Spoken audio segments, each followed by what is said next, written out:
안녕하세요. 영원한 빛의 등대지기 장은명 전도사입니다. 오늘은 성령 인도에 대해서 말씀 알아보도록 하겠습니다. 우리가 신앙생활을 하면서 제일 헷갈리는 것이 성령 인도를 어떻게 받는가. 특히 초신자 때 많이 헷갈리죠. 그죠? 성령의 인도를 하면 어떻게 받는 것인가. 눈에 보이지 않는 성령이 나에게 나타나서 이쪽으로 가라 이렇게 인도하시는 거. 예, 그렇게 생각하기 쉽거든요. 그래서 참 막막하죠. 막연하고. 그래서 내가 성령 인도를 어떻게 받아야 될 것인가. 이런 부분들을 고민을 초신자 때 많이 하게 됩니다. 근데 그것이 지금도 고민이 되어진다면 오래되었는데 신앙생활 한 지 오래되었는데도 내가 성령 인도를 받고 있는 것이 맞는가 안 맞는가 이런 고민이 든다면 언약을 붙잡고 다시 한번 기도해 보시기를 추천드립니다. 하나님은 분명하시고 확실하신 분입니다. 하나님께서 나에게 내 수준에 맞춰서 모든 것을 가르쳐 주실 수 있는 분입니다. 요한복음 14장 26절에 보혜사 성령이 오시면 무슨 일을 하시는가? 나에게 모든 것을 가르쳐 주고 내가 너에게 한 말이 생각나게 하리라 이렇게 말씀하셨어요. 내가 너에게 한 말은 하나님 말씀이신 것이죠. 그죠? 말씀이 내 안에서 계속 생각나게 하십니다. 답으로. 그러면 그 앞에 가르쳐 주는 것은 무엇인가요? 창세기 3장이 인간이 죽을 수밖에 없었던 그 문제, 영적인 죽음과 육신적인 죽음, 영원한 지옥 갈 수밖에 없는 그 문제를 가르쳐 주시고 거기서 빠져나오는 길을 가르쳐 주시는 것이 성령이 하시는 일입니다. 그럼 내가 성령 인도는 어떻게 받는가요? 네, 요한복음 16장 13절에 보시면 진리의 성령이 나를 인도하는 길이 있습니다. 무엇이라고 나와 있는가? 그러나 진리의 성령이 오시면 그가 너희를 모든 진리 가운데로 인도하시리니 이렇게 말씀이 나와 있어요. 하나님은 나를 어디로 인도하시는가요? 진리 가운데로 인도하신다고 하셨어요. 그럼 진리는 무엇인가요? 진리는 그리스도를 말합니다. 요한복음 14장 6절 내가 곧 길이요 진리요 생명이니 나로 말미암지 않고는 아버지께로 올 자가 없느니라 이랬어요. 그러면 하나님께서는 모든 성도를 어디로 인도하시는가요? 네, 그리스도 앞으로 인도하십니다. 그리스도가 내 인생의 주인이 되어주고 그리스도를 내 인생에서 체험하고 또 그리스도를 누리는 자를 하나님께서 사용하실 수 있기 때문에 모든 성도를 그리스도 앞으로 인도하십니다. 이게 무슨 소리냐. 예, 이런 부분들에서 벌써부터 많이 헷갈리시죠. 그죠? 왜 헷갈리시는가요? 언약이 없어서 그렇습니다. 복음이 분명하지 않아서 그래요. 예수님께서 그리스도로 오셔서 모든 문제 해결하셨다는 요한복음 19장 30절에 언약의 말씀이 나의 주인이 되어주시면 모든 것이 분명해집니다. 내 인생에 와 있는 모든 문제의 시작은 사탄으로 인해서 죄를 짓고 하나님과 단절된 것이 인간의 문제입니다.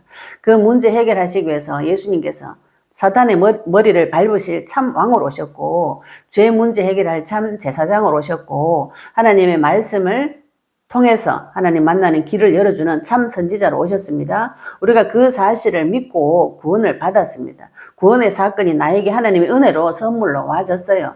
그럼 이 그리스도의 언약의 말씀 붙잡고 깊이 기도해 보시면은 내 인생에 들어가 있는 하나님 만나기 이전에 그리스도 만나기 전에 형성되어진 모든 것들은 마귀가 준 생각이라는 것을 아시게 되어요. 그러면 그 생각을 하나님 앞에 그리스도 앞에 사로잡아서 복종시키는 일을 그것이 성도가 해야 될 일입니다. 성도가 해야 될 일은 뭔가요? 하나님을 아는 것이라 믿는 것이라 했거든요. 하나님을 알고 믿는 것은 부부관계처럼 하나 되는 관계를 말합니다. 하나님하고 나하고 하나 되는 관계인데 그 사이에 무엇이 끼어 있어서 하나님과 내가 하나가 되지 못하는가요? 나의 죄와 사탄이 끼어서 하나님과 내가 하나가 되지 못하는 것이거든요. 그래서 우리가 언약의 말씀 붙잡고 깊은 영적 싸움 속에 들어가가지고 주의 이름 부르셔가지고 내가 그리스도가 하나 되어지는 거기까지 도전하셔야 됩니다. 내 인생의 목표가 분명하게 나왔죠. 그죠? 내 안에서 그리스도가 나의 주인 되어지는 과정. 무엇을 보고 내가 그리스도가 되지 않았다고 이렇게 말하냐. 네, 그 기준은 율법입니다. 10계명 율법을 보시면 대표적으로 1계명부터 인간은 그리스도가 필요합니다. 나 이외에 네 마음에 다른 신을 두지 말라 하는데요. 교회 다니시는 분들이 많은 부분 이걸 착각을 하세요. 내가 다른 데 가서 빌지만 않는다 뿐이지 교회 다니면서 많은 사람들이 우상 숭배하고 있어요. 근데 에스겔서에 하나님께서 에스겔을 데리고 성전 안에 들어가서 성전 안에 우상 숭배하는 거 다 모습을 다 보여주는 장면이 있습니다. 그 성도의 마음을 말하거든요. 성전 안에, 성전 벽에, 사방 문에 우상을 다 섬기고 있어요. 우상은 내가 믿고 의지하는 거, 사랑하는 거, 즐기는 거. 그게 우상입니다. 우리가 교회는 다니지만 내 마음속에 그리스도 이외에 믿고 의지하는 것들은 다 우상이 될 수 있거든요. 그러면 그거 발견하면 어떻게 되는가요? 그래서 율법이 초등교사라는 것입니다. 우리가 율법을 볼 때, 아, 내가 부모 공경이 되어지지 않는구나. 네, 간음하는 죄, 도둑질하는 죄, 살인하는 죄, 이런 죄를 짓고 있구나. 이 사실을 깨닫게 되면 어떻게 되는가요? 그리스도가 필요한 것이죠. 그죠? 반드시 성령 역사가 내 삶에 필요합니다. 성령 역사는 언제 일어나는가요? 그리스도 이름 부를 때 성령 역사가 일어나는 것이거든요. 그러면 내가 주의 이름 불러서 내 상태를 율법을 통해서 확인을 하시고, 나 율법대로 살 수 있다. 이런 말 하시는 분들은 인간의 문제가 뭔지 몰라서 그러거든요. 예수님께서 오셔가지고 네가 형제 보고 바보야 이렇게 욕만 해도 살인죄라 그랬어요. 그리고 여자를 보고 음욕을 품기만 해도 간음하는 죄라고 그랬습니다. 그러면 십계명에 주신 그 율법은 인간은 지킬 수 없는 것이죠. 그죠? 그러면 십계명을 볼 때 나의 죄를 깨닫고 그 삶대로 사라지지 못하는 내 모습을 발견하고 우리는 어디로 돌아가야 되는가요? 나 대신 죽어주신 피언약을 주신 그리스도 앞으로 돌아오셔야 됩니다. 그러면 그리스도 이름 부를 때 성령의 역사로 하나님께서 내 삶이 율법대로 사라지도록 인도해 주시는 것이죠. 그죠? 이 율법이 사라지는 것이 아니고 율법의 마침 대신 그리스도를 통해서 날마다 하나님을 닮아가는 성화되어지는 삶을 살 수 있도록 하나님께서 인도해 주시는 것입니다. 그렇게 인도가 되어져서 그리스도를 날마다 체험하고 발견하고 체험하고 누리는 사람은 그 후에 어떤 삶을 살게 되는가요? 예수님의 부활 메시지에 순종하는 삶을 살게 되어져 있습니다. 모든 민족으로 제자를 삼고 만민에게 복음 전파하고 어린 양을 먹이고 땅끝까지 증인되고 예수님이 죽었다가 부활하시면 이 모든 일의 증인이 되리라고 하나님께서 예수님께서 부활 메시지 명령하셨어요. 그 말씀이 나에게 와서 계속 성취가 되어진 일이 벌어져야 됩니다. 우리가 교회 잘 다니고 헌금 잘하고 신앙생활 교회 잘 다니는 걸로 잘하고 있다고 생각하시면 곤란합니다. 성경의 기준은 그게 아니에요. 성경의 기준은 바울과 같은 인생, 예수님과 같은 인생이 우리 신앙의 모델이 되어져야 되는 것이죠. 그죠?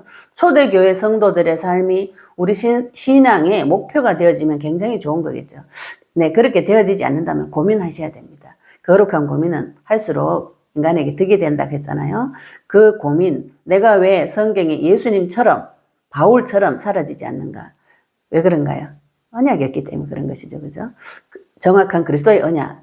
이 복음이 나에게 복음이 되지 않았다면 지금부터라도 언약의 말씀, 그리스도의 말씀 붙잡고 기도해 보시고 나의 모든 생각과 가치관을 그리스도 앞에 사로잡아서 복종시키는 일을 먼저 하시고 이것이 체험되어진 자는 그리스도를 전달하는 일에 인생을 들이시면 좋겠죠. 그래서 나를 통해서 영혼 구원의 역사가 일어나지 않는다. 이거는 고민을 많이 해보셔야 됩니다. 믿음의 결국은 영혼 구원이고 예수님께서 이 그리스도가 전 세계에 증언되어지기 위해 전파되리니 그제야 끝이 오리라고 했어요. 모든 인간은 끝이 있습니다. 이 시대도 반드시 끝이 있고요. 예수님이 다시 오기 위해서는, 예수님 다시 오시기 위해서는 이 땅에 그리스도의 복음이 다 전파가 되어져야 됩니다. 그러면은 하나님께서 그 말씀을 나를 통해서 성취를 시켜주셔야 되는 것이 성도의 삶인데 내 삶을 통해서 영혼구원의 역사가 한 번도 일어나지 않았다. 이거는 많은 고민을 해보셔야 됩니다. 그래서 우리 인생을 어디로 인도받아야 되는가요? 내 삶을 통하여서 세계복음화가 되어지는 영혼구원이 되어지는 그 삶이 되어질 때까지 도전하셔야 되는 인도를 거기에 받으셔야 됩니다. 내가 가야 될 방향과 목표가 분명하다면 고민이 없죠. 우리가 집 밖에 나와가지고 오늘 하루 나 오른쪽으로 갈까 왼쪽으로 갈까 그 사람 뭐가 없는 사람입니까? 예, 목표가 없는 사람이죠. 그죠? 어디로 가야 될지 방향이 없는 사람입니다. 그래서 거기서 성령 인도받는다고 하나님 내 오늘 오른쪽 가야 됩니까? 왼쪽 가야 됩니까? 이런 기도를 많은 분들이 하고 있는 것이죠. 예, 언약을 붙잡으시고 정확한 언약의 말씀을 붙잡으시고 내 삶을 통해서 내가 땅끝까지 증인되어지기 위해서 하나님께서 그 말씀이 하나님 주신 그 부활 메시지가 나를 통하여 성취되어지도록 그 언약의 말씀 붙잡고 기도하신다면 하나님께서 그 말씀을 나를 통해서 성취시켜 주실 것입니다. 우리 인생의 신앙의 모델이 누가 되면 좋은가요? 예수님이나 바울 정도는 돼야 됩니다. 바울과 같은 삶을 살 수 있는 자, 네, 고기를 붙잡고 도전하셔야 되는 것이지 그냥 예배 잘 드리고 헌금 잘하고 뭐 이렇게 교제 잘하고 그걸 목표로 삼으신다면 많이 곤란합니다. 그죠?